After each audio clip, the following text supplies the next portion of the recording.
纪念馆者跛脚羊技能竟然可以困住求生者，这看上去有种决斗场的感觉。然后是技能介绍，这个监管者开局可以消耗焰气来制造一个可以困住求生者的圆形牢笼，求生者无法从笼子外边进入到里边。如果笼子生成之后求生者是在里边的话，那么求生者无法从里边跑出笼子。求生者和监管者穿过边缘位置的时候呢，会被传送到对面一侧。像视频中玩具商穿过边缘位置的时候呢，会传送到对面一侧出来。此外，每次传送是有冷却时间的。求生者每次传送之后呢，2秒内无法利用这个技能从边缘位置传送到另一侧。监管者冷却时间只是 0.8 秒。其次，在笼子里边的求生者会被降低 10% 的板窗交互速度。当然，跛脚羊生成笼子也是要代价的，就是需要消耗40点的焰气，并且这个笼子也并不是说永久存在的。目前笼子一个持续时间是11秒。另外，如果跛脚羊在笼子里边让求生者掉血的话，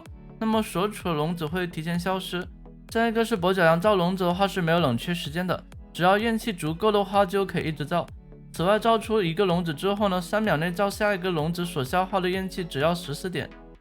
关于焰气的一个获取方式，开局每秒可以增加2点焰气，最多可以存储120点，具体可以观察底部的能量条。出2阶的时候呢，会提升到每秒增加 2.5点。再然后是跛脚羊可以调整笼子一个大小，不过应该会有最大跟最小值。再就是求生者和监管者都可以在边缘位置点交互键拆除笼子，但是如果笼子里边有可自由行动的求生者时，在笼子外边的求生者将无法从外边拆除笼子。然后就是在有求生者的狂欢之雨附近时，求生者拆除牢笼的速度会更快。然后需要注意点就是，跛脚羊在笼子外边每次普攻只能造成1次炸弹的伤害